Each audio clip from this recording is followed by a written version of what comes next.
Hello, नमस्कार, आदाब, सत श्री अकाल। मैं शिल्पी आप सबका आज के इस पहले लेक्चर में, आज की इस पहले वीडियो में आपका तहे दिल से धन्यवाद करती हूँ, आपका स्वागत करती हूँ।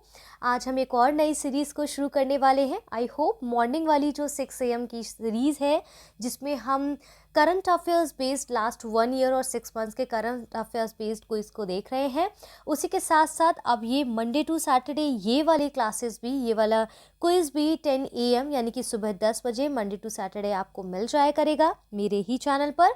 कोई भी क्वेरी है आप मुझे मेरे टेलीग्राम चैनल पर मैसेज कर सकते हैं या फिर मुझे वीडियो में भी कमेंट कर सकते हैं नीचे।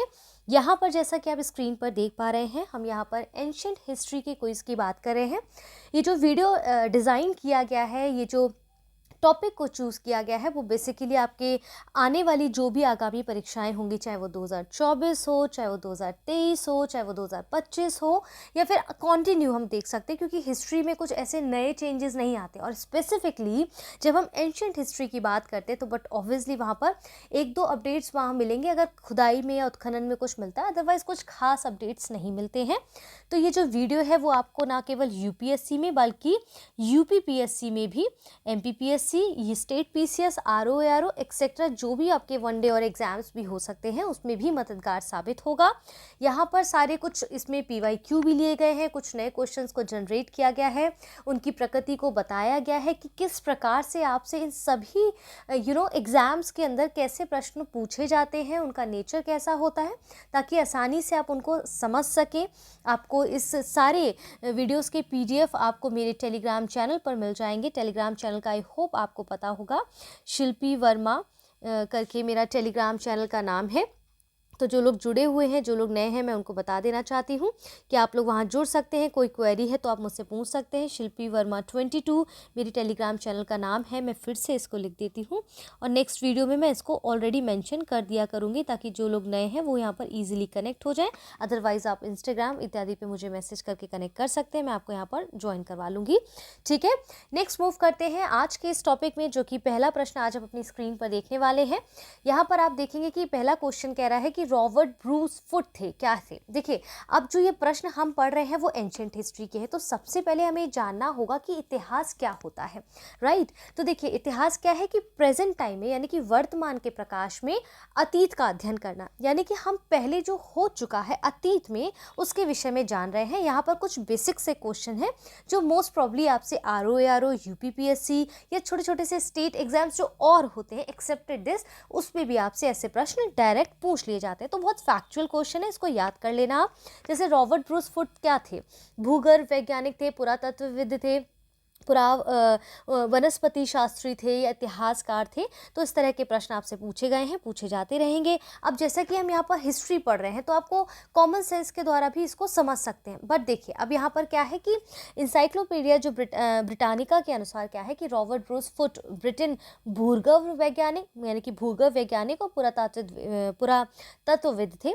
जियोलॉजिकल सर्वे से संबंध रॉबर्ट ब्रूस फुट ने 1863 में भारत में पाषाणकालीन वस्तुओं के अन्वेषण की शुरुआत की। और इस प्रश्न का अगर हम उत्तर की बात करें तो एक्चुअल में यहाँ पर दोनों ऑप्शंस यहाँ पर ऊपर के करेक्ट हैं, यानी कि आंसर ए भी इसका करेक्ट हो सकता है और बी भी इसका हो जाएगा। अगर आपसे पूछे जाए कि दोनों सही है तो दोनों ठीक है, अदरवाइज आप एक भी टिक लगा के आएंगे इन दोनों में से तो एक करेक्ट हो जाएगा।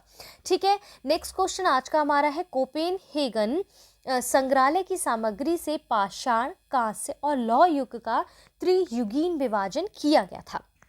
ठीक है, तो देखिए, अगर आप एंशिएंट हिस्ट्री पढ़ रहे हैं उसके साथ साथ इन प्रश्नों को टैकल करेंगे तो एक बेहतर समझ डेवलप होगी आपकी।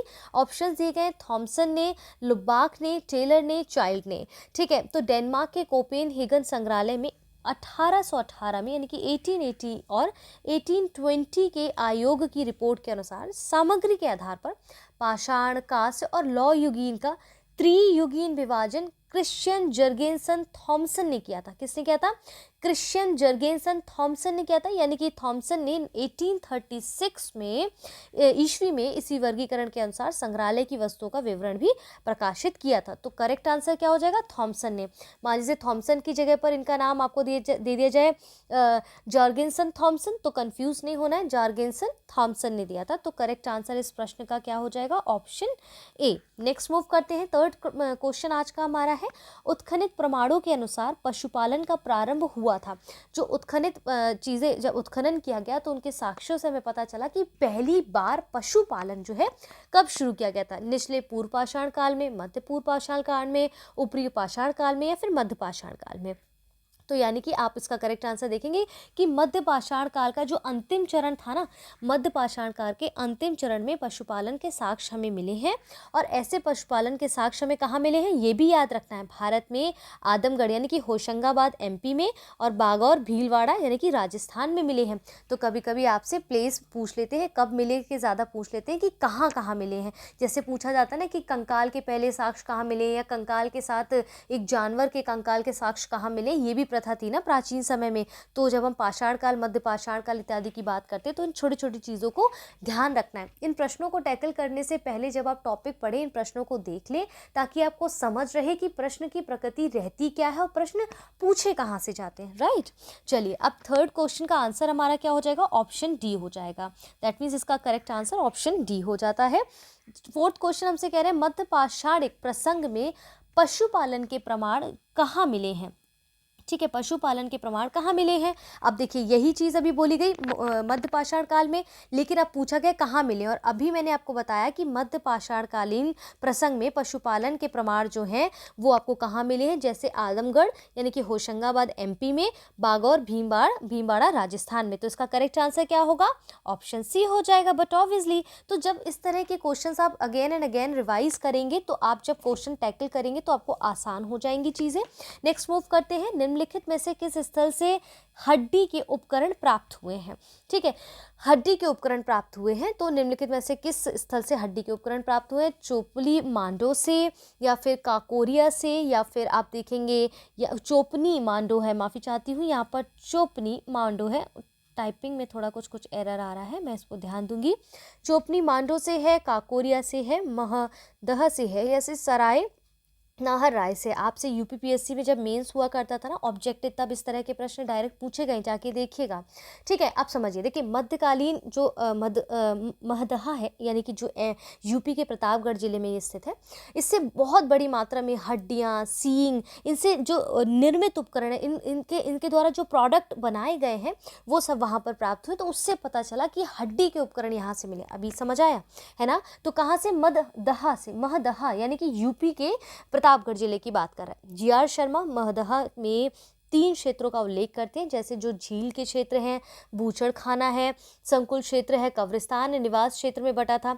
बूचड़खाना संकुल क्षेत्र से ही हड्डी और सींग निर्मित जो उपकरण हैं, आभूषण हैं, बहुत बड़े व्यापक पैमाने पर वहाँ पर मिले हैं। और सराय नाहर राय से भी थोड़ी सी मात्रा में हड्डी के उपकरण मिले हैं। ठीक है, अब ज़्यादातर जहाँ से हड्डी के उपकरण मिले हैं वो आपका महदहा यानी कि यूपी के प्रतापगढ़ जिले की बात कर रहे हैं। ठीक है, अब नेक्स्ट क्वेश्चन आज का हमारा, इस प्रश्न का उत्तर क्या हो जाता है, ऑप्शन क्वेश्चन 5 का option C is correct answer. हड्डी से निर्मित, अब देखिए वही चीज़ है, अभी कह रहा है हड्डी के जो उपकरण है कहाँ से प्राप्त हुए, यूपी के प्रतापगढ़ के महदहा से प्राप्त हुए। अब सेम चीज़ क्वेश्चन को बदल दिया, यहाँ पर आप देख रहे हैं कैसे स्वरूप चेंज हो रहा, पर मतलब वही है। हड्डी से निर्मित आभूषण भारत में मध्य पाषाण काल के संदर्भ में प्राप्त हुए, महदहा से, चोपनी मांडो से, सराय नाहर राय से, लेखिया से।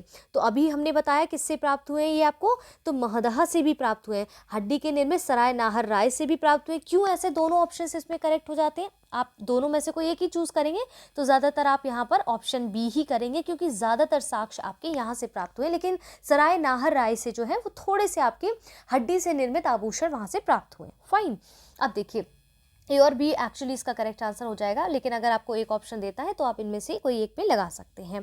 अब एक ही कब्र से 3 मानव कंकाल निकले, ऐसा क्या होता था। देखिए प्राचीन काल में जब व्यक्ति मर जाता था तो इस तरह की परंपराएं, इस तरह की प्रक्रियाएं वहाँ पर देखने को मिली हैं। और ये कैसे पता चला है, उत्खनन से पता चला। भाई इतिहास के बारे में हमें कहाँ से पता चलेगा, वहाँ के उत्खनन से पता चलेगा, पुरातात्विक स्रोतों से पता चलेगा, हमें कुछ कुछ जो वेद पुराण इत्यादि हैं, खैर ये बात की बात है। इससे पहले देखेंगे कुछ लिखित ऐसे अगर साक्ष्य है तो उससे पता चलेगा। इस तरह की चीज़ों से हमें पता चलेगा अपने एंशिएंट के बारे में, एंशिएंट हिस्ट्री के बारे में। तो 3 मानव कंकाल के जो साक्ष्य है वो खुदाई से पता चला। अब लेकिन कहाँ से ये प्राप्त हुए, तो इस कहानी को समझिए। क्या हुआ था कि मध्य गंगा घाटी यानी कि प्रतापगढ़ जिले में स्थित सराय नाहर राय, महदहा और दमदमा का उत्खनन हुआ। दमदमा में लगातार 5 ईयर्स तक उत्खनन के बाद क्या पता चला कि पश्चिमी और मध्यवर्ती क्षेत्रों से कुल मिलाकर 41 मानव जो है शवादान प्राप्त हुए, यानी कि डेड बॉडीज वहाँ पर जो उनकी हड्डियां हैं वो प्राप्त हुई हैं। इन शवादानों में से 5 शवादान युग्म शवादान हैं, मतलब जोड़े में हैं सब 5 में, और एक शवादान 3 मानव कंकाल एक साथ दफनाए हुए हैं और शेष शवादानों में एक एक कंकाल मिले हैं। ठीक है, टोटल 41 यहाँ पर कंकाल प्राप्त हुए थे। तो कहाँ से? दमदमा से। ठीक है, दमदमा से, option B is correct answer. ठीक है, तो स्टोरी थोड़ी सी याद रखिएगा, याद करने के लिए, क्योंकि एकदम हर चीज़ आप रट नहीं सकते। बहुत सी चीज़ों के आपको लॉजिक बनाने होंगे, कुछ इलॉजिकल तरीके से भी लॉजिक्स निकालने होते हैं, ट्रिक्स बनानी होती है। तो it's totally up to you, आपको कैसे करना है आप उसको देख सकते हैं। नेक्स्ट प्रश्न है हमारा आज का, खाद्यान्नों की कृषि सबसे पहले प्रारंभ कहाँ हुई थी? तो सबसे पहले खाद्यान्न की जो कृषि हुई थी वो कहाँ मिली थी? नवपाषाण काल में, मध्यपाषाण काल में, पुरा पाषाण काल में, या फिर प्रोटो ऐतिहासिक काल में। आइए इसको समझते हैं। खाद्यान्नों का जो उत्पादन है सबसे पहले हमें नवपाषाण काल में हुआ था। कब हुआ था? नवपाषाण काल में हुआ था, और यही वो समय है जब मनुष्य कृषि कर्म से पहली बार परिचित हुआ था। कब हुआ था? नवपाषाण काल में। नवपाषाण काल में सबसे पहली बार इसको कृषि के बारे में पता चला। नव मतलब नई चीज के बारे में। ठीक है, आप इसको इस तरह से याद रखिए, नई चीज के बारे में, यानी कृषि उनके लिए पहली बार परिचित हुए थे। तो नव यानी कि नए पाषाण काल में, नव पाषाण काल में नई चीज के बारे में जानना को मिला उनको, यानी कि option A is the correct answer. ठीक है, इस तरह से याद करने का प्रयत्न करिएगा अपने तरीके से, अपनी ट्रिक्स के साथ। नेक्स्ट क्वेश्चन है, भारत में मानव का सबसे पहले साक्ष्य कहाँ मिलता है? मानव का सबसे पहले साक्ष्य नीलगिरी पहाड़ियाँ, शिवालिक पहाड़ियाँ, नल्लामला पहाड़ियाँ, नर्मदा घाटी। तो मानव का जो सबसे पहले साक्ष्य है वो आपको एमपी के पश्चिमी नर्मदा क्षेत्र में, ठीक है, पश्चिमी नर्मदा क्षेत्र में आपको सबसे पहले मानव का जो है साक्ष्य मिला है। इसमें अवस्थित हथनौरा यानी कि होशंगाबाद नामक पुरास्थल से प्राप्त हुआ, और इसकी खोज किसने की थी? पुरातत्वविद अरुण सोनकिया के द्वारा 5 दिसंबर 1982 में किया गया था। तो बेसिकली नर्मदा घाटी से जो है मनुष्य के यहाँ पर साक्ष्य प्राप्त हुए थे, मानव कंकाल के साक्ष्य प्राप्त हुए थे। Option D is the correct answer. ठीक है, यहाँ तक स्पष्ट है? कोई दुविधा, कोई समस्या आप मुझसे कमेंट बॉक्स में पूछ सकते हैं। कोई क्वेरी हो, क्रॉस क्वेश्चनिंग हो तो आप वहाँ पर मुझसे पूछ सकते हैं।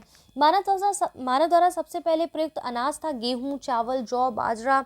तो देखिए क्या हुआ था कि आधुनिक मानव समाज जो के द्वारा मुख्य रूप से 8 खाद्य अनाजों का जो है कंज्यूम किया गया, यानी कि उपभोग किया गया, जैसे जौ, गेहूं, चावल, मक्का, बाजरा, राई, जई, सोरगम। ठीक है, तो अनाजों के पौधे जो है अलग अलग क्षेत्रों में जंगली घास के रूप में वहां पर विद्यमान थे, जिन्हें बीजों के रूप में मानव ने उगाया, अलग अलग क्षेत्र में अलग अलग समय पर उसको उगाया, है ना। और अगर हम वर्ल्ड लेवल पर वैश्विक दृष्टि से देखा जाए तो सबसे पहले जौ यानी कि बार्ले 8000 ईसा पूर्व में निकट आप देखेंगे मानव के द्वारा खोजा गया था, और बाद में लगभग इन्हीं क्षेत्रों में 8000 ईसा पूर्व के आसपास ही गेहूं यानी कि वीट भी उगाया जाने लगा। यानी कि सबसे प्रथम जो है प्रयुक्त अनाज क्या था? जौ था इनका। ठीक है, जौ था, यानी कि करेक्ट आंसर ऑप्शन सी हो जाता है।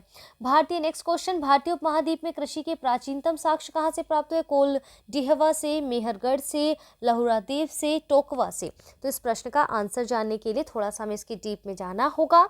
जैसे कि नवीनतम खोजों के आधार पर पता चलता है कि भारतीय उपमहाद्वीप में प्राचीनतम कृषि साक्ष्य वाला स्थल जो है वो यूपी के संत कबीर नगर जिले में लहुरा देव से, यानी कि इस प्रश्न का उत्तर तो पता चल गया, option B is the correct answer, right. ये 9000 ईसा पूर्व से 7000 ईसा पूर्व के बीच में चावल के साक्ष्य यहाँ पर प्राप्त हुए। इस नवीनतम खोज के पहले क्या हुआ कि भारतीय उपमहाद्वीप का प्राचीनतम कृषि साक्ष्य वाला स्थल कौन सा था? मेहरगढ़, यानी कि पाकिस्तान बलूचिस्तान के में स्थित है। यहाँ से 7000 ईसा पूर्व के गेहूं के भी साक्ष्य मिले हैं, जबकि प्राचीनतम चावल के साक्ष्य वाला स्थल जो है कोल डिहवा यानी कि इलाहाबाद जिले में बेला नदी के तट पर स्थित है। ये यहाँ से 6500 ईस्वी पूर्व के चावल की भूसी के साक्ष्य मिले हैं। माना जाता था ऐसा कि यहाँ पर इस तरह की चीज़ें मिली हैं।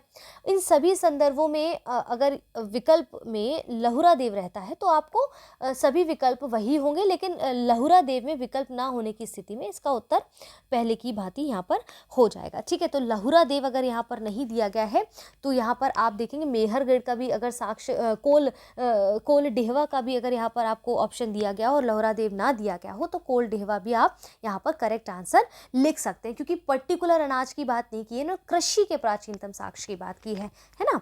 ठीक है, करेक्ट आंसर आपका बी हो जाता है। नेक्स्ट क्वेश्चन पे मूव करते हैं। भारतीय उपमहाद्वीप में कृषि के प्राचीनतम साक्ष्य प्राप्त हुए हैं। अब सेम वही प्रश्न यहाँ पर दोबारा भी देखिए रिपीट हो गया, देखिए लेकिन इसमें देखिए क्या चेंजेस हैं, इसमें ऑप्शन के चेंजेस, जैसे ब्रह्मगिरी से, वुर्जहोम से को, अब देखिए वही चीज़ अभी ऊपर समझाई थी ना कि लहुरा देव अगर ऑप्शन में नहीं दिया गया है प्राचीनतम कृषि साक्ष्य, तो आप कोल डेहवा पे भी आंसर करेक्ट कर सकते हैं। और सेम यहाँ पर वही चीज़ हुई है, प्रश्न दिया गया, ऑप्शन चेंज कर दिया गया और option C is the correct answer. यहाँ पर समझ आ रहा है ना, अभी समझाया मैंने। ओके फाइन, नेक्स्ट मूव करते हैं। भारतीय उपमहाद्वीप में कृषि के प्राचीनतम साक्ष्य कहाँ से प्राप्त हुए? देखिए अब यहाँ पर क्या हो रहा है, आपको समझाने का ये प्रयत्न किया जा रहा है कि कैसे एक ही टॉपिक से कितनी बार प्रश्नों के स्वरूप बदल से आपसे वही चीज़ बार बार पूछी जा सकती है।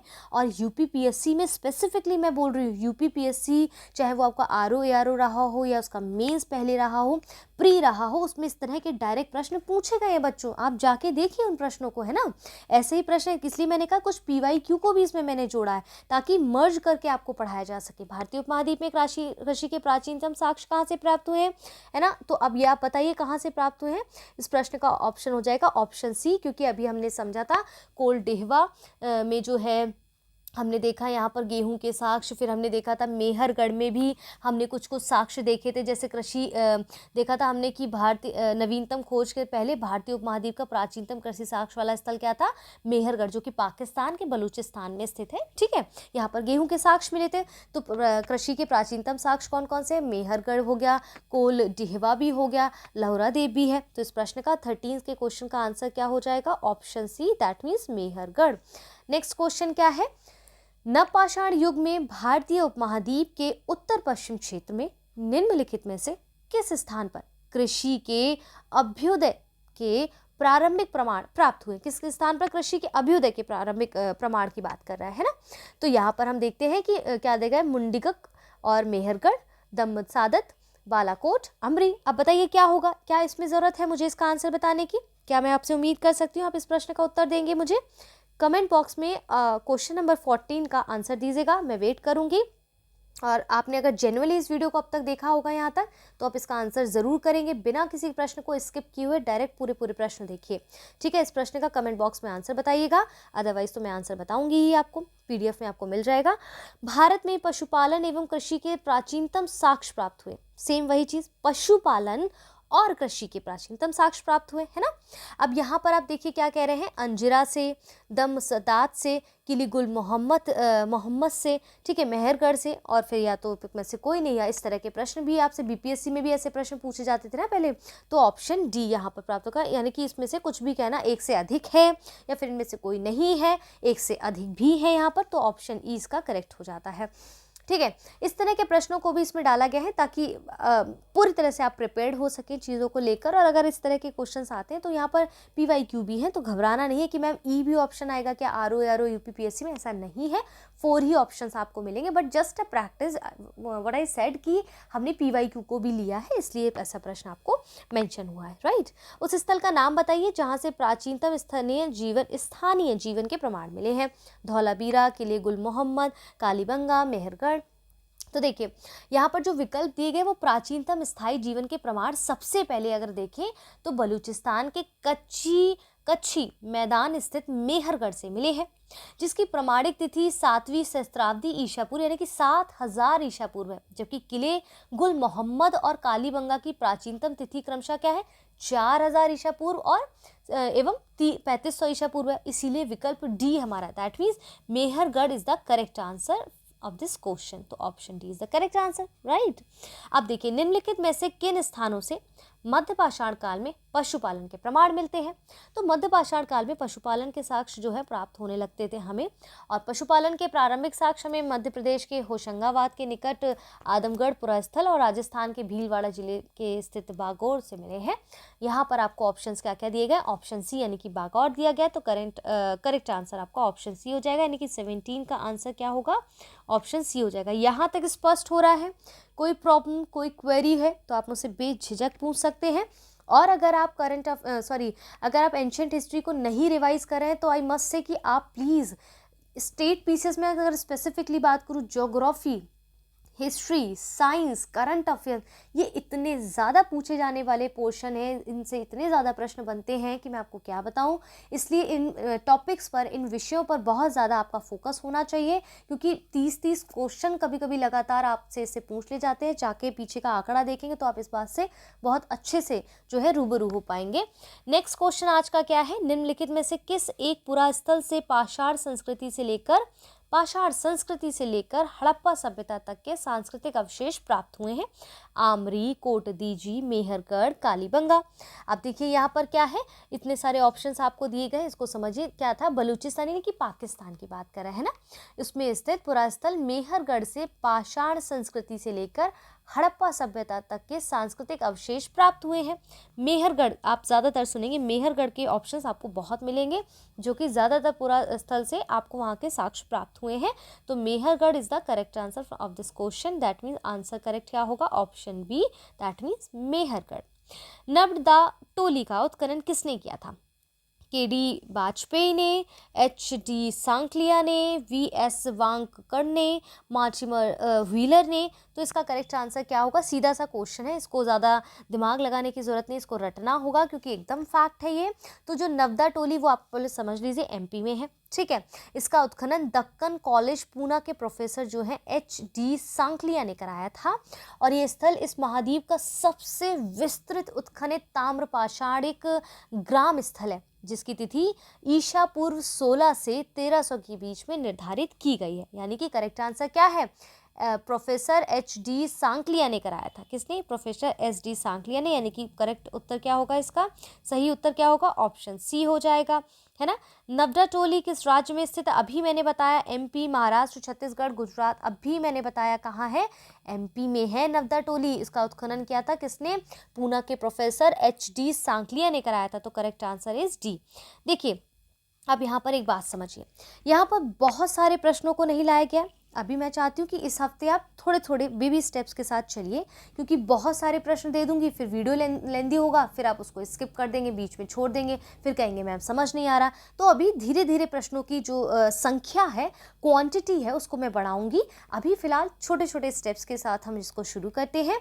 अभी समझिए, नहीं समझ आता पूछिए, बार बार इसको रिवाइज करिए, साथ में टॉपिक को भी रिवाइज करते रहिए। बिना टॉपिक के रिवीजन के समझ नहीं आएगा। प्रश्नों की प्रकृति को समझकर फिर जाके टॉपिक समझिए, और आशा करती हूँ कि आपको ये सारी चीज़ें समझ आ रही हों। नहीं समझ आता है तो उसके लिए मैं यहाँ पर तत्पर तैयार हूँ आपके लिए। फिलहाल अपना ध्यान रखिए, अपनों का ध्यान रखिए। सुबह वाले लेक्चर को जिसने नहीं देखा है प्लीज़ जाके देखिए। सुबह 6 बजे जो करंट अफेयर्स बेस्ड क्विज शुरू किया गया है, आपके आगामी परीक्षाओं के लिए बहुत महत्वपूर्ण है। वैसे ये वीडियो 10 बजे आएगा हर दिन, सोमवार से शनिवार तक। वैसे ही आज के दिन में एक और नए प्रोग्राम को शुरू किया जाएगा, या मंडे से शनिवार, मंडे टू सैटरडे में देखेंगे। आरओ एआरओ पे चर्चा हो रही है, उसको लेकर हम कुछ नया शुरू करने वाले हैं। आजकल में मोस्ट प्रॉब्ली आपको उससे संबंधित भी वीडियो मिलेगी। उसका अपडेट आपको मेरे टेलीग्राम चैनल का नाम क्या है, शिल्पी वर्मा 22 पर आपको उपलब्ध हो जाएगा। चलिए अपना ध्यान रखिए, अपनों का ध्यान रखिए, अपने स्वास्थ्य का ध्यान रखिए, और निरंतर पढ़ते रहें, हमारे साथ बने रहें। धन्यवाद।